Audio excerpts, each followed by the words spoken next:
few months ago, I noticed something strange. Actually, is a bit infuriating more than just strange. Every time I open social media, another food has apparently now become dangerous to eat. Seed oils, oatmeal, fruit, even vegetables. Olive oil wasn't even safe anymore. If you believed everything that the wellness influencers told you, there would be nothing left to eat. So I started wondering, when did eating become so frightening? And more to the point, who actually benefits when we start to fear food? So I decided to take a deep dive. I'm Melissa, a registered dietitian, and I was curious. So let's dig in. So here's the question that I could not shake. Why does every seemingly healthy food also have some sort of negative health benefits according to certain wellness perspectives? Okay, and one ground rule before we get started, because it does matter for everything else that follows. My job is being a registered dietitian, where I help people find foods that genuinely help them feel their best. And truly, this might look different from person to person. We have guidelines and we have recommendations, but it is worth noting that diet individualization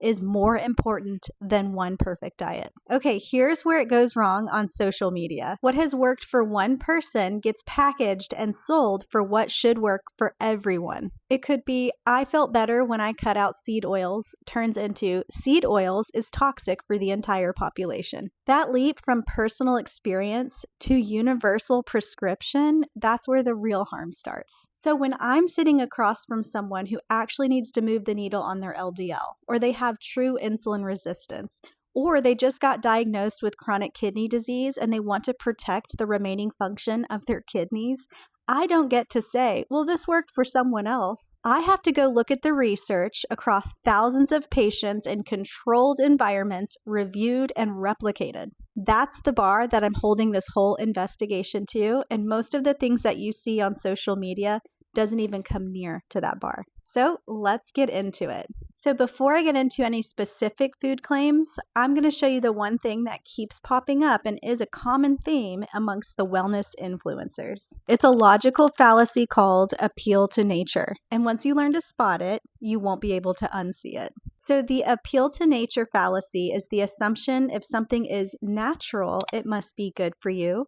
Whereas if something is processed or man-made, it must be bad for you. Now, these might be extreme examples, but arsenic is natural, mercury is natural, and rainin, one of the most toxic substances on earth, comes from a plant, castor bean. Meanwhile, pasteurization, one of the most processed inventions in history, has saved millions of lives by eliminating deadly bacteria in our milk. And what about this word natural? The FDA has no formal definition of what this word even means nutritionally. So if you see it on a food label, it's literally whatever that food company wants it to mean. It's a marketing term. As one food writer put it, for a product to have a health claim on its package, it must first have a package. So right off the bat, it's more likely to be a processed food than a whole food. And keep in mind, processed isn't just one category. Food scientists use a classification system called NOVA, which sorts food into 4 categories. From minimally processed foods, such as frozen vegetables, canned beans, yogurt, and oats,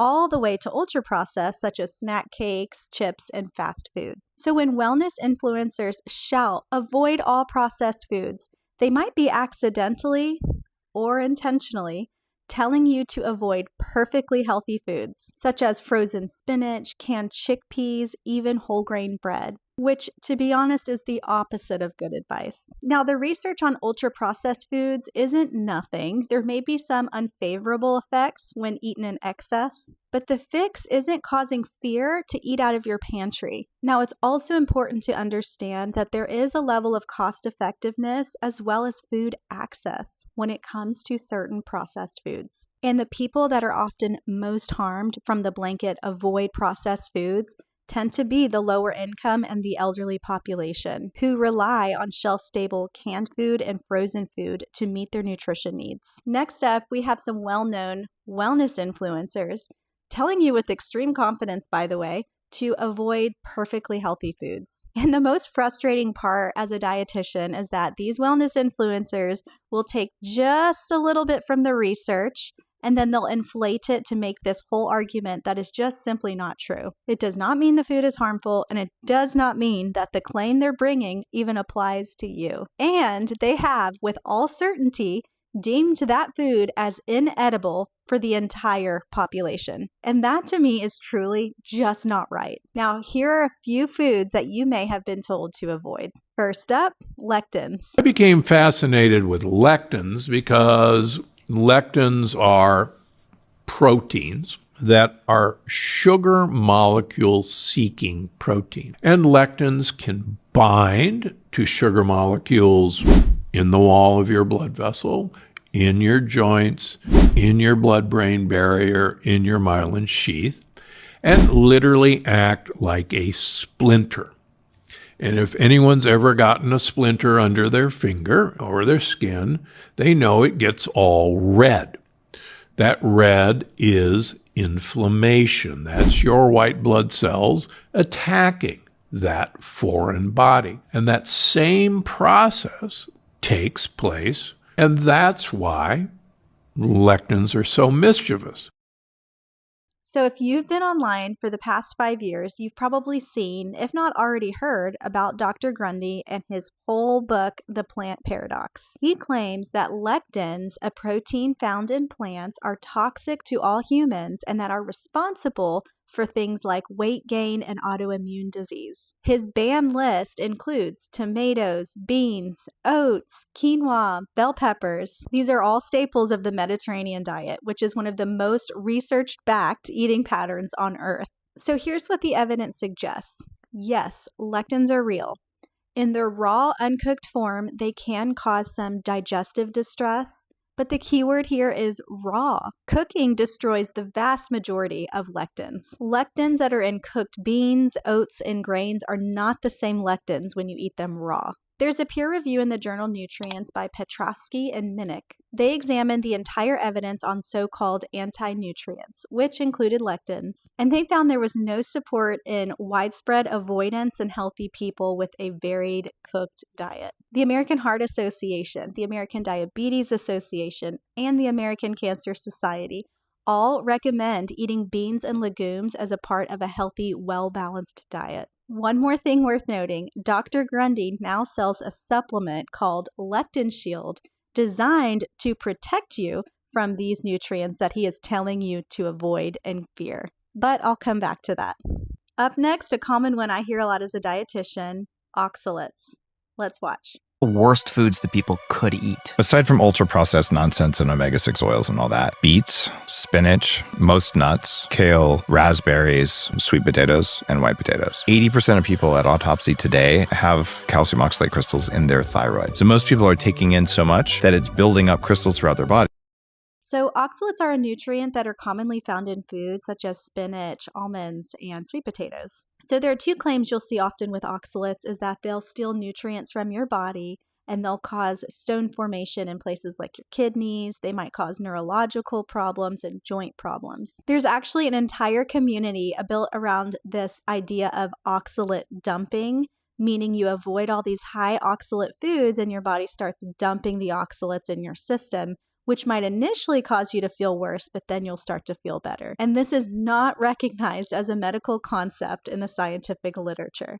So what you may not know about me is I am a certified renal specialist. I did work a lot with kidney stones. There is some nuance to the fact that oxalates can contribute to kidney stones. But when it comes to oxalates, the research is way more nuanced to that. There's a lot of reasons why someone might have a kidney stone, which may be unrelated to the oxalates that they're consuming. So there is absolutely no need for a general recommendation of avoidance of oxalate foods for the entire population, especially with no history of kidney stones. So no, we are not recommending everyone avoid spinach, beets, almonds, sweet potatoes from their diet. They're perfectly healthy foods. We do not need to avoid them. In fact, in a genuinely funny twist, some of these wellness influencers telling you to avoid all these fruits and vegetables are actually pushing high protein diets. High protein diets can actually increase your kidney stone risk more than a plant-based diet would by increasing your urine pH. Generally, what we say, when oxalates are consumed alongside calcium-rich food sources, the absorption of oxalates are dropped pretty sharply because calcium actually binds to the oxalates in the digestive tract and is pushed out for excretion. And some of the foods highest in oxalates, such as dark leafy greens, legumes, and nuts, are some of the most nutrient-dense foods in our diet. A 2021 review in the journal Nutrients and a landmark study in the Journal of American Society of Nephrologists both found that in the general population, dietary oxalates are just not a meaningful risk factor. Okay, up next is a nutrient you may not have heard much of, but you'll know exactly what I'm talking about as we start bringing it up. It's called phytic acid. Let's watch. Take health foods, oatmeal. You think this is the best breakfast ever. This is not the breakfast of champions. Oats are full of phytic acid, a compound that chelates, that bites onto minerals like magnesium, zinc, calcium, iron, and many others in your body and prevents you from absorbing them. Basically, your morning oatmeal is robbing you of nutrients. Not a health food, horrible breakfast.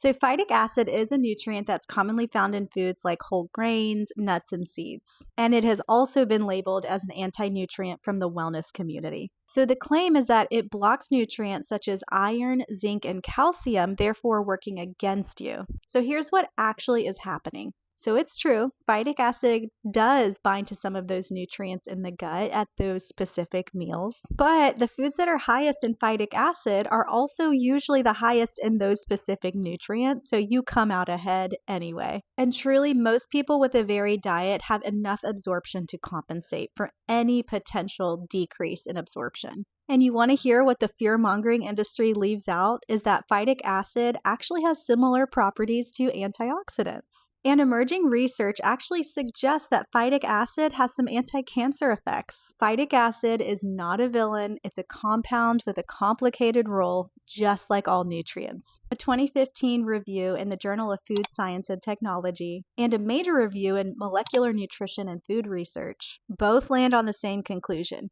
For most people eating varied diets, phytic acid is not a meaningful concern. And if you don't know about Paul Saladino, who is in that clip, he always stretches research and is constantly corrected by the medical community for his misinformation. Okay, our next one has been a big topic of controversy: seed oils. Let's take a look.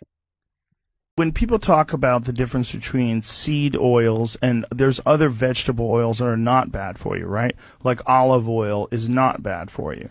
Avocado oil is not bad for you. Why are some corn-based oils and seed-based oils, why are they bad for you?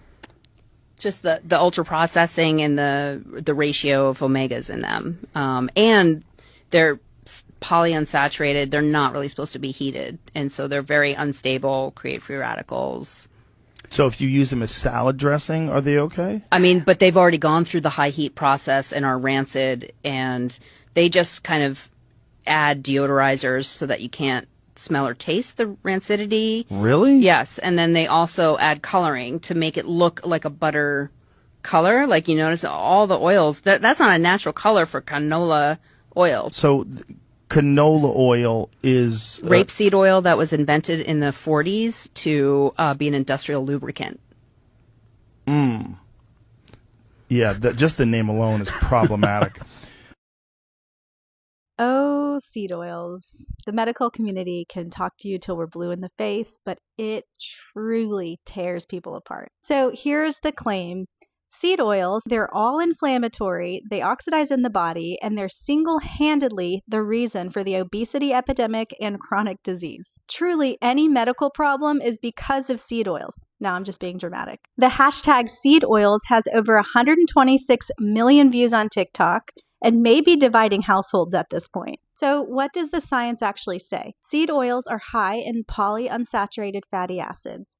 Yes, mostly omega-6. And the ratio of omega-6 to omega-3 in our diet is something to discuss, but the leap from the ratio is worth monitoring all the way to seed oils are toxic is enormous, and the research does not support that. Multiple large systematic reviews and meta-analysis, a 2017 study in Nutrition Journal, a landmark 2010 study in PLOS Medicine, and a comprehensive 2020 Cochrane review all found that replacing saturated fat with polyunsaturated fat, including seed oils, reduces overall cardiovascular disease risk. That is not a fringe finding. That's decades of epidemiological evidence, clinical trials, and systematic reviews all pointing in the same direction. For basic cooking at home, extra virgin olive oil works just fine.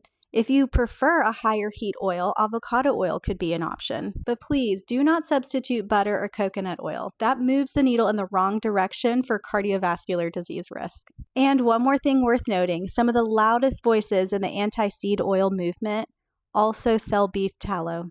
That's just one thing to keep in mind. Okay, the last one we'll talk about today that truly drives me insane as a dietitian is the fear around fruit. So let's watch. Is there any other watch out foods that, people think are healthy, but maybe if I was trying to have an optimally healthy heart, I should avoid? It's just going to surprise you. Excessive fruit. Because I'm not a very big follower of fruit. Fruit should be eaten only in season because it has too much fructose in it. Fructose being the sugars. Fructose is a sugar, and fructose causes fatty liver.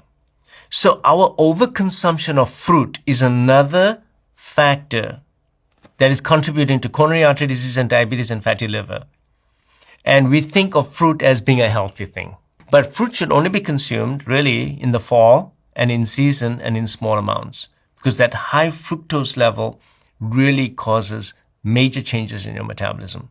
So I'm not too fond of fruit. You can eat fruit in season, small amounts of it. But people go crazy about fruit. I mean, I had a patient who was having mental problems as well as cardiovascular disease, and that's all he lived on is fruit. Morning, lunch, and dinner. And the moment we stopped that, his health changed completely. He got so much better.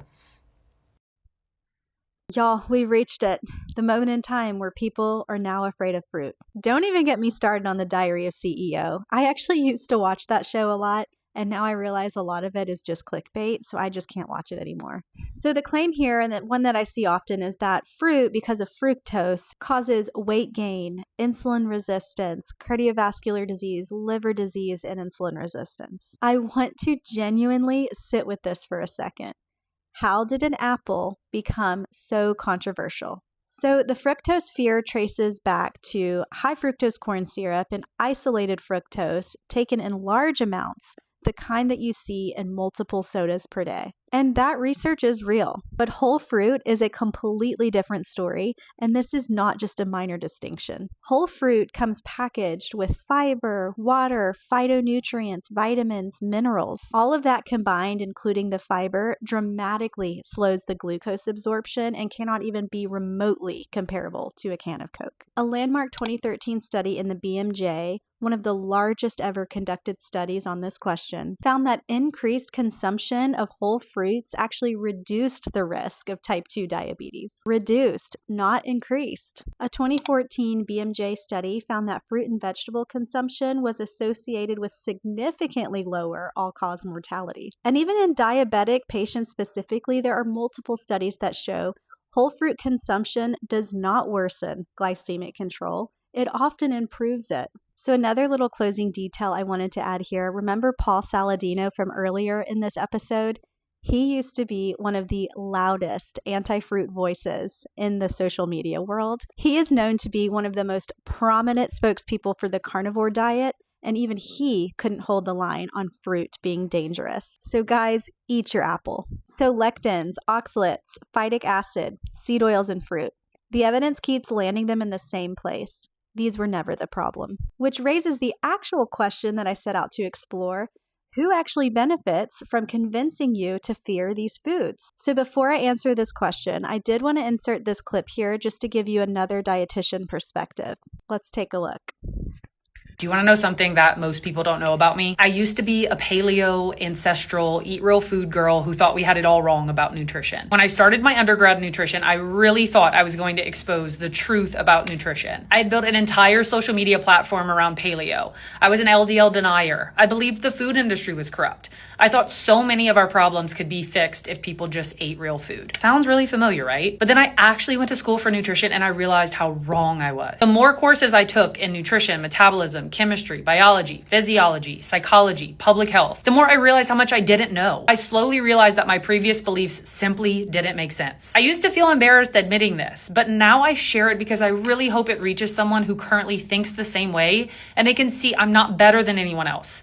I was once one of those people who had those beliefs, and it's okay to change your mind. Nutrition is maybe one of the most complex sciences that merges so many disciplines. It takes a lot of formal training and education to understand it. You can't just read random diet books and listen to podcasts. I promise that we are not keeping anything from you. We actually are dying for people to find us and hear what we have to say and believe it for once. Have you ever noticed that the most confident voices in nutrition are the ones with the least credibility? This is called the Dunning-Kruger effect. Someone who knows just a little about a topic begins to feel overly confident with simple explanations that lack understanding. As your expertise grows, so does your awareness of complexity and uncertainty. You begin to understand the limits of your knowledge and what you don't know. That's exactly why I felt so confident early on. I had learned just enough to sound informed, but nowhere near enough to understand how much I didn't know. And honestly, this is one of the biggest problems with the modern wellness industry. Many of the loudest voices in nutrition have no training in nutrition or science whatsoever. What they often do have are financial incentives, strong marketing, and enough scientific language to appear credible. So if there's absolutely no amount of evidence that can change your mind, then you are no longer practicing skepticism. You are practicing an ideology, and I'm here to tell you it can be hard to change your mind. I felt resistance too, but being obsessed with an ideal doesn't serve anyone but an ego. And I know someone will say, well, she just changed her mind because she got brainwashed and paid off. And if you think that's true, I encourage you to log into my student loan account and check out how much student debt I have, and also compare my salary to wellness influencers selling supplements, peptides, and miracle unproven health protocols online. It's okay to change your mind. It actually is a really good sign of intelligence. If you can change your mind in the face of overwhelming evidence, I think that makes you smarter than most people. Hopefully this finds the right person so that you can see that we aren't better than anyone. I'm not better than anyone. I held very questionable beliefs about nutrition at one point, and I changed my mind, and you can too. I love this clip because it proves something important. This really isn't about the lack of knowledge. It isn't about bad people. It's about a system that has made it remarkably easy to get misled. Now, here's something worth noting. Most physicians don't get much nutrition education throughout their entire medical training. Most U.S. states have no licensure requirement to call yourself a nutritionist. Anyone can start a channel and call themselves a nutrition expert and tell you what not to eat. And that gap between what people need to know about food and nutrition and actually reaching a qualified professional, that's what the wellness culture is trying to fill. And sure, some of what it fills is good, but a lot of it is engineered to keep you confused. Because here's the part that should actually bother you. A 2025 investigation from the Rooted Research Collective analyzed 53 high-reaching nutrition accounts that had a combined following of 24 million people. 96% of these accounts were directly profiting from their supplements, affiliate links, coaching programs, courses from the content that they were producing. And nearly 60% of them had nearly no qualified health or nutrition training at all. According to the Global Wellness Institute, the wellness industry is now worth $6.8 trillion. That is nearly 4 times the size of the pharmaceutical industry. Think about that business model for a second. You need people to be scared. You need people to distrust the food that they're eating, because the moment they trust their food again and the moment they feel confident in making healthy choices, they don't need your supplement, they don't need your course, and they don't need to come back. Confused people buy things. Scared people buy more things.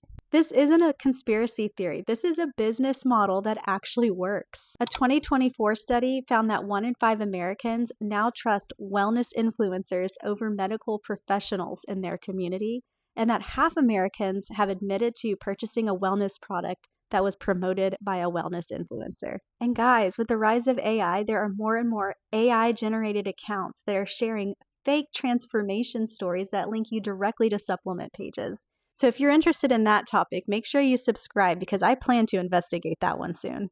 Now here's the part that I think matters the most, that most videos on this topic skip. None of this works unless it's exploiting human nature.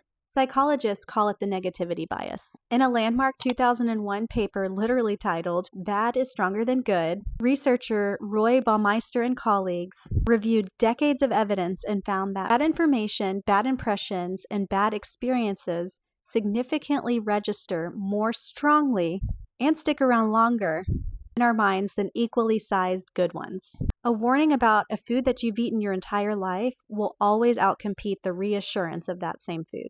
Not because you're gullible, but because that's how human attention has always worked. And there's also a second piece, the loss aversion, described by Kennerman and Tversky back in 1979. We feel pain and loss almost twice as strongly as the pleasure of equivalent gain. This food might be secretly harming you, activates loss aversion in a way that this food is fine, simply cannot compete with.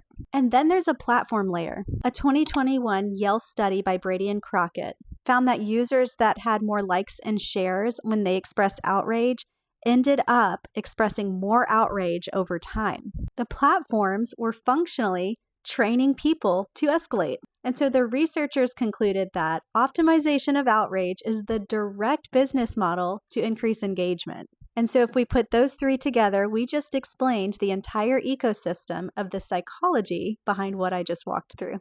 Fear-based content outperforms reassuring content because our brains are wired to prioritize threats. The algorithm detects that outperformance and serves you more of it. And creators learn, subconsciously or not, that fear gets rewarded. And somewhere at the end of this whole loop is you, staring at your pantry, afraid of oatmeal.